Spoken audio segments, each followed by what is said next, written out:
नमस्कार दोस्तों, आप सभी का फिर से बहुत बहुत स्वागत है। दोस्तों, इस वीडियो में मैं आपको पेंशन के बारे में टोटल जानकारी देने वाला हूं, क्योंकि कई लोगों की पेंशन जो है वो बंद हो गई है।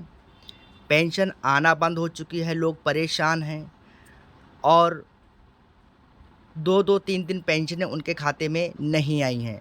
तो इसी वीडियो में हम डिस्कस करेंगे कि ऐसे लोग जिनकी पेंशन नहीं आई है उसमें उन्होंने क्या कमी की है और क्या दस्तावेज़ आपको देना होगा जिससे कि आपकी पेंशन दोबारा आ सके। दोस्तों, लिखा है कि सभी पेंशन लेने वाले ध्यान दें, लाखों लोगों की पेंशन अटकी है और 1 जुलाई 2025 से पहले आपको कुछ दस्तावेज़ मैं बताऊँगा, उन्हें आपको जमा करना होगा, वरना इन्हीं की तरह ही आपकी पेंशन भी अटक सकती है और आपको पैसा नहीं मिलेगा।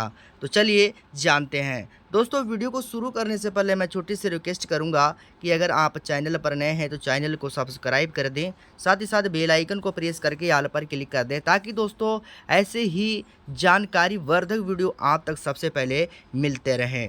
तो चलिए जानते हैं। अब देखिए दोस्तों, यहाँ पर हमने आपको स्क्रीन पर ये लिखा है कि पेंशन क्यों रोकी जाती है और इससे फिर से चालू करने के लिए कौन-कौन से प्रमाण पत्र बनवाने पड़ते हैं। अगर आपकी पेंशन रुक गई है तो आपको भी प्रमाण पत्र बनवाने होंगे। पेंशन क्यों रोकी जाती है, सबसे पहले हम ये जानेंगे। पेंशन एक नियमित सरकारी भुगतान होता है जो सेवानिवृत्त कर्मचारी, बुजुर्ग, विधवा, विकलांग आदि को दिया जाता है। इसे रोकने के मुख्य कारण निम्नलिखित हैं। यानी जो आपकी पेंशन है वो रुक जाती है तो उनके बहुत से ऐसे कारण हैं जिससे कि आपकी पेंशन रुक सकती है। जैसे कि दोस्तों, जीवन प्रमाण पत्र आपका होना चाहिए। अगर आपने जीवन प्रमाण पत्र बनवाकर नहीं लगाया है तो भी आपकी पेंशन रोक दी जाएगी। हर वर्ष नवंबर महीने में पेंशन धारक को यह प्रमाण पत्र देना होता है। यानी जो जीवन जीवन प्रमाण पत्र है वो आपको नवंबर महीने में समाज कल्याण विभाग में ले जाकर देना होता है। अगर वह आपने नहीं दिया तो भी आपकी पेंशन नहीं आएगी। यदि आप यह समय पर जमा नहीं किया जाता है तो पेंशन रोक दी जाती है। उसके बाद दोस्तों उसके बाद दोस्तों यहाँ पर देखिए, बैंक से जुड़ी समस्याएं। यानी आपकी जो पेंशन नहीं आई है तो आपकी बैंक से जुड़ी भी समस्याएं भी हो सकती हैं। जैसे कि बैंक खाता बंद होने से आपकी पेंशन नहीं आएगी, आधार कार्ड बैंक से लिंक होने पर भी आपकी पेंशन नहीं आएगी, या गलत या बदल गया खाता नंबर, यानी आपका खाता नंबर बदल गया है फिर भी आपको पेंशन नहीं मिलेगी, या आपकी बैंक का जो आईएफएससी कोड होता है वो अगर आपका बदल जाता है फिर भी आपकी पेंशन रोक दी जाती है। उसके बाद दस्तावेज में गड़बड़ी या अद्यतन ना होना। जैसे कि अगर आपके पास कोई भी दस्तावेज है उसमें कोई भी गलती है तो इसकी वजह से भी आपकी जो पेंशन है वो रोक दी जाती है। पेंशन फॉर्म में आधार, नाम, जन्मतिथि, पैन कार्ड, पीपीओ नंबर आदि में पुष्टियाँ, यानी इन तीनों चारों जो डॉक्यूमेंट्स हैं इनमें अगर किसी में भी गलती होती है फिर भी आपकी पेंशन रोक दी जाती है, क्योंकि इसका डाटा वहाँ नहीं मिल पाता है।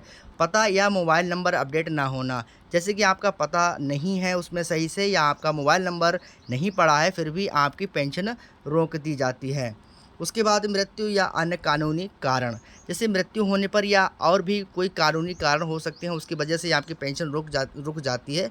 किसी कारणवश पेंशनधारी की मृत्यु हो जाती है लेकिन उनकी जानकारी विभाग को ना दी गई हो, पेंशन से जुड़ी कोई भी कानूनी विवाद हो, पेंशन चालू कराने के लिए कौन कौन से प्रमाण पत्र या दस्तावेज बनाने होंगे। तो दोस्तों, ऐसे बहुत सी व्यक्ति हैं जिनकी मृत्यु हो जाती है तो उनको तो पैसा आता ही नहीं है। अगर आता है तो फिर उनके परिवार वालों को नहीं मिल पाता है, फिर भी उनकी पेंशन रोक दी जाती है। उसके बाद दोस्तों बात करते हैं यहाँ पर, जैसे कि दस्तावेज़ बनवाने होंगे। क्या-क्या दस्तावेज़ आपको बनवाने की ज़रूरत होती है। जैसे कि जीवित प्रमाण पत्र, यानी आप ज़िंदा हैं, जीवित हैं तो उसका प्रमाण पत्र लगता है। उसके बाद यह सबसे ज़रूरी दस्तावेज़ है, जैसे कि जीवन प्रमाण पत्र सबसे ज़रूरी दस्तावेज़, यह आपको देना पड़ता है। इससे आप 3 तरह से बनवा सकते हैं। बैंक शाखा में जाकर भी जीवन प्रमाण पत्र बनवा सकते हैं, डिजिटल प्रमाण पत्र ऐप के माध्यम से भी बनवा सकते हैं, या आप अपने जन सेवा केंद्र जाकर या सीएससी सेंटर पर जाकर भी इस प्रमाण पत्र को बनवा सकते हैं। यह प्रमाण पत्र साल में 1 बार बनता है और बैंक पेंशन कार्यालय में भी जमा किया जाता है। और उसके बाद दोस्तों आधार कार्ड। अगर आधार कार्ड की बात करें, आधार कार्ड या जैसे कि पहचान और सत्यापन के लिए आवश्यक है। जो आधार कार्ड होता है वो आपकी पहचान सत्यापन के लिए बहुत ही आवश्यक होता है। बैंक खाते, पेंशन पोर्टल और जीवन प्रमाण पत्र से लिंक होना चाहिए। जो आधार कार्ड है वो लिंक होना चाहिए। उसके बाद आपका जो पैन कार्ड होता है वो आपके खाते में लिंक होना चाहिए। मामले में ज़रूरी होता है जहाँ पर टैक्स कटौती होती है। तो दोस्तों पैन कार्ड की इतना कंपलसरी नहीं है। फ़िलहाल आपके पास पैन कार्ड है तो ठीक है, नहीं है तो आप लगवा सकते हैं। पीपीओ नंबर यानी पेंशन पेमेंट ऑर्डर या पेंशन से संबंधित आपकी यूनिक आईडी होती है। सभी कागज़ कार्यवाही में इसकी ज़रूरत पड़ती है। उसके बाद दोस्तों बात करते हैं पासबुक, यानी जो बैंक पासबुक होती है उसमें जिसमें पेंशन आती है उसकी फ्रंट कॉपी, नाम, खाता या फंसी कोड आदि फॉर्म पुनः चालू करने के लिए आवेदन और संबंधित विभाग जैसे समाज कल्याण विभाग, रक्षा मंत्रालय, राज्य पेंशन कार्यालय आदि में दस्तावेज पत्र देना पड़ता है। और इसकी जो प्रक्रिया है वो पेंशन चालू कराने की, तो यह चालू हो जाती है। अगर ये दस्तावेज नहीं है तो आपको करवाना होगा नवंबर माह में। और उसके बाद कारण जानिए, क्या कारण हो सकता है।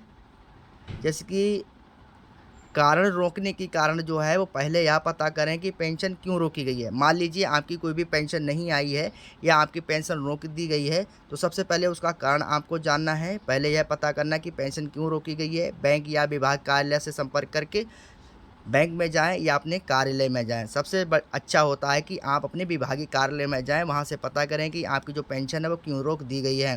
दस्तावेज़ इकट्ठे करें, ऊपर बताए गए सभी ज़रूरत प्रमाण पत्र और दस्तावेज़ को तैयार करना है, जीवन प्रमाण पत्र बनवाना है। और उसके बाद अगर यह वजह है तो सबसे पहले इसे आपको जमा करना है। तो दोस्तों सबसे पहले आपको अपना जो है जीवन प्रमाण पत्र बनवाना होता है, उसे आपको जमा करना है। आवेदन दें, यानी आपको सभी डॉक्यूमेंट्स को पूरी तरह से बनवाकर उसके बाद विभागीय समाज कल्याण विभाग कार्यालय में जमा पत्र सभी दस्तावेज जमा करें। अगर दोस्तों आपकी किस्त नहीं आई है तो आपको कहीं जाने की ज़रूरत नहीं है। आप सिर्फ समाज कल्याण विभाग जो भी आपके जिला, तहसील, ब्लॉक में जहाँ पर भी है वहाँ पर आपको जाना है। और जो भी मैंने डॉक्यूमेंट्स बताए हैं जैसे कि बैंक किताब, आधार, पैन कार्ड, जीवन प्रमाण पत्र, ये सारे के सारे डॉक्यूमेंट आपको ले जाना है। और वहाँ से अधिकारी जो होते हैं वहाँ पर आपका जो डाटा है वो वेरीफाई कर देंगे, तो आपकी जो भी पेंशन है वो आपके खाते में आ जाएगी। तो दोस्तों मैं आशा करता हूँ वीडियो आपको पसंद आया होगा। वीडियो पसंद आया हो तो चैनल को दोस्तों ज़रूर सब्सक्राइब कर दें, जिससे कि और भी आपको इस तरह की जानकारी मिलती रहे। दोस्तों फिर मिलेंगे नए टॉपिक, नए वीडियो के साथ। तब तक के लिए नमस्कार।